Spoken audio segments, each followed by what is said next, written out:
Welcome to the dish for July 25th, 2025. 15 minutes of curated insights and intelligence for federal contracting stakeholders. I'm go-to guy Timberlake of the ASPC, and today we're serving up three essential topics. First, the new OMB memo on procurement consolidation and what it really means for GSA schedule growth.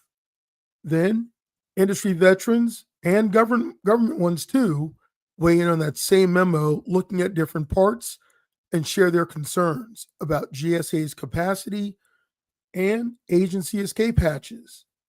Finally, three major DHS contract cancellations totaling over $10 billion.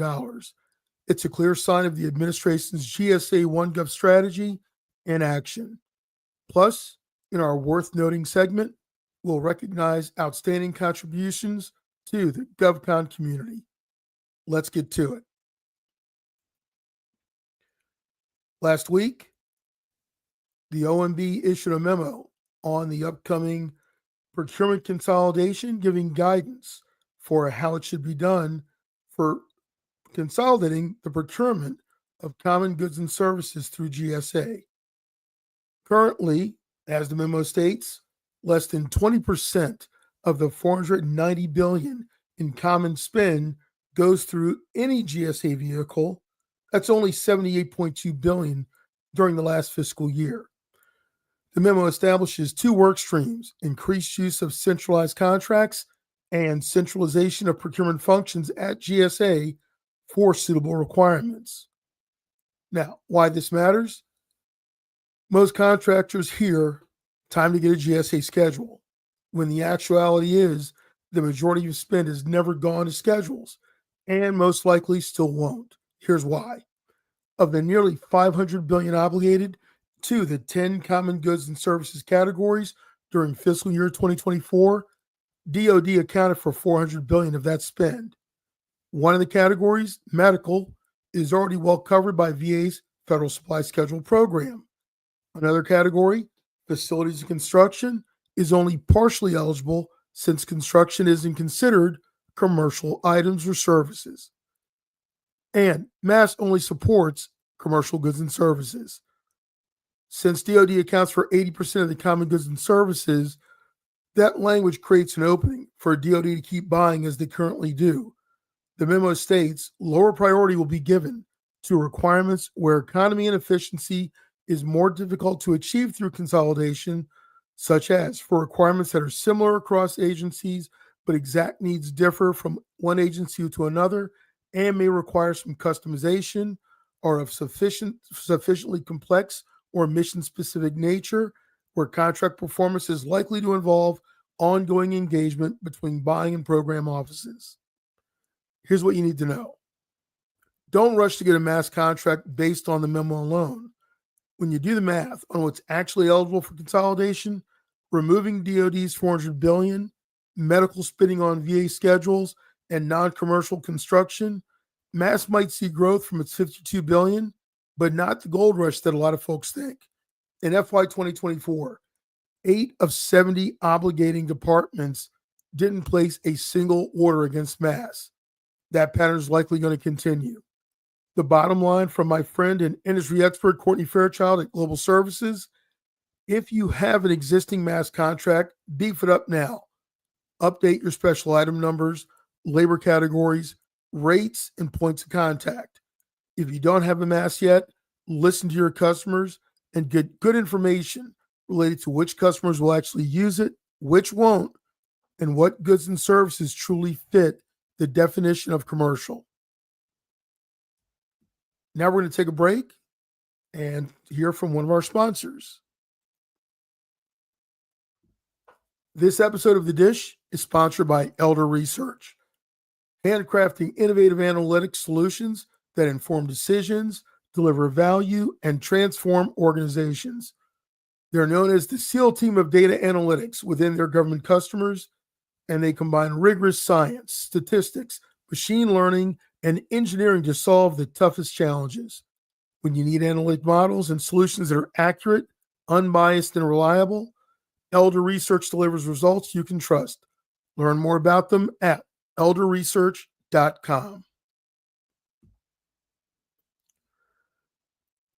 Okay, we're back with our second topic today.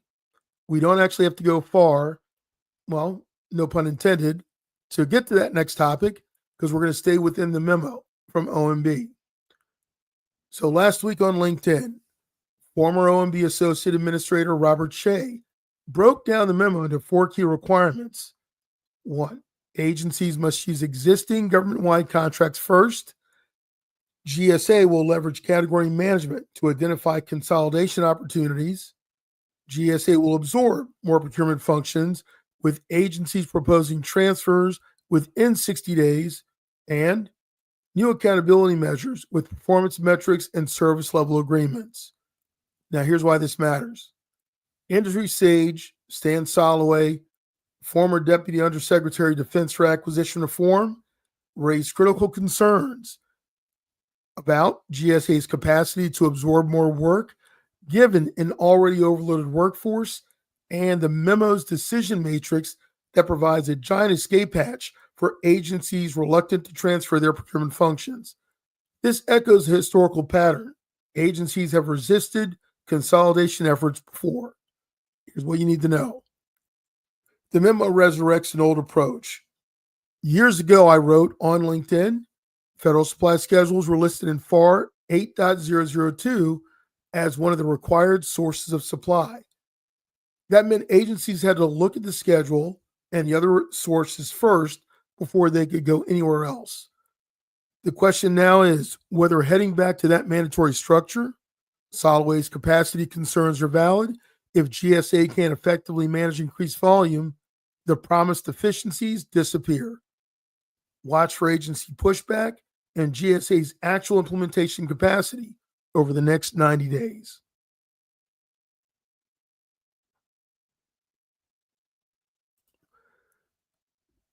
Folks, this episode of The Dish is also sponsored by IT Availability, a mission-focused information technology firm led by former senior technology executives from the U.S. intelligence community. Their technical professionals excel at implementing new technology, mitigating cyber risk, and ensuring data integrity. With experts spanning satellite and terrestrial communications, network operations, cybersecurity, software development, and data center services, IT Availability brings deep understanding of IC customers' mission needs and delivers real solutions for meaningful outcomes. Learn more about them at itavailability.com. Folks, if you haven't heard, last week, the U.S. Coast Guard canceled a $500 million logistics contract. It was abrupt, showed up on sam.gov, and the business and logistics management support services procurement was done. Now, a lot of companies have been working on this for nearly 2 years, and there is no explanation offered on sam.gov, just one sentence. This opportunity is canceled and will not be solicited. Now, it's not the first time. Recently, DHS also canceled 2 major contracts, First Source 3 and PAX 3. Both of these department-wide vehicles, both terminated for convenience after small businesses spent hundreds of hours and, well, probably that many dollars in the thousands on the bids for that opportunity. Now, why this matters? This is a clear rollout of the new consolidation strategy known as GSA OneGov. The Coast Guard contract was set to consolidate 2 existing BPAs, while DHS had been pursuing First Source 3 since 2021, and they had already made awards to 30 small businesses in September. When 3 major DHS procurements totaling over $10 billion disappear, it's the consolidation policy in action. Agencies are being directed to use existing GSA vehicles rather than create new agency-specific contracts. Now, what you need to know is this. Although the Coast Guard contract was stopped from its previous course, keep an eye out for it, especially when you consider the language in the OMB memo about lower priority being given to certain mission-specific needs. The Coast Guard's logistics and business support requirements may be complex enough to warrant their own procurement approach rather than forcing them through GSA vehicles. Watch for these requirements to potentially resurface as the agency evaluates whether their needs truly fit the consolidation model or requires the mission-specific contracting the OMB memo acknowledges. One of the folks that actually commented on one of the posts I looked at online was my friend Courtney Fairchild. And in our first pilot episode, and for many more to come, Courtney's organization, Global Services, is one of our sponsors. Global Services helps achieve federal proposal success for government contractors, and they've been doing it for over 25 years. They've actually helped over 3,000 businesses earn more than $25 billion in contracts. As a small business themselves, they understand your unique challenges and makes the proposal process efficient, transparent, and approachable. Their mission, technically proficient, customer-focused proposal development that creates success stories for every client. Check them out on the web at globalservicesinc.com.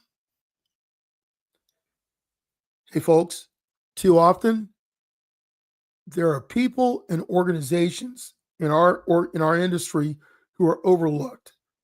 They're making a difference without making the headlines. And for that reason, we think they're worth noting. So we created a segment called Just That. So before wrapping up this first edition of The Dish, here are some people from the federal contracting community worth knowing. Maybe you know or are some of them.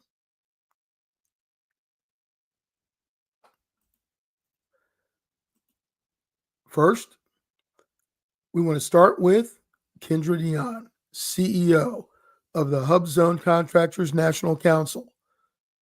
What's worth noting is that Kendra and her team last week pulled off a major success. Kendra set goals for this year's conference, and with her team, Angela and Chloe, they put their heads down about a year ago and got to work. And their goal was to ensure value was going to be received by both, or actually all three, attendees, exhibitors, and presenters alike. Now, in a time what we're seeing right now where there's a lot of change disrupting how these kind of programs work today, well, it's a big deal. And their efforts for pulling off a fabulous conference, providing value to thousands, well, that's worth noting. So, Kendra, Angela, Chloe, congratulations. Last week, folks, the administration announced the closures of USDA facilities and relocating much of their DC employee base out of the area to be, well, quote, closer to the farmers. Now, it's worth noting that many in government and industry see this as an end around to reducing staff. Most importantly, it's worth noting the service of the people being transitioned out of DC or out of USDA altogether.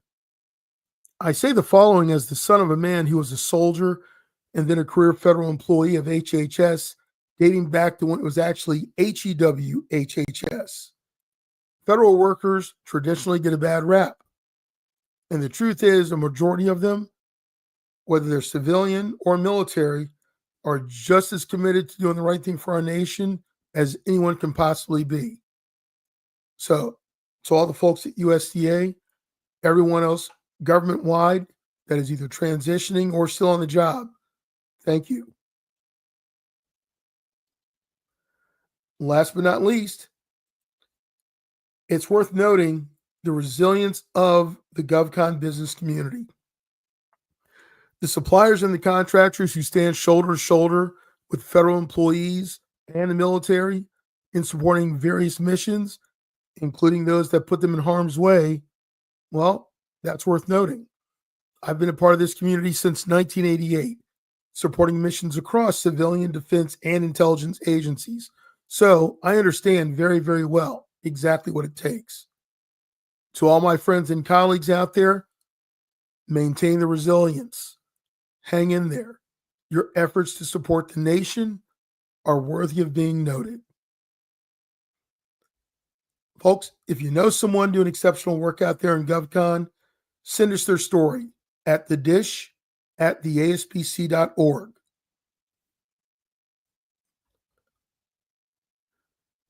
Folks, this is the very first serving of the dish, part of the Getting Fed family of information portfolio products. Now, remember, in federal contracting, the companies that actually go out and get shit done are the ones that stay ahead of the intelligence curve. Use what we've served up. Use what you gather on your own. Take action. We'll be back next week with another 15 minutes of insights and intelligence. I'm go-to guy Timberlake. And thanks for listening to the very first episode of The Dish.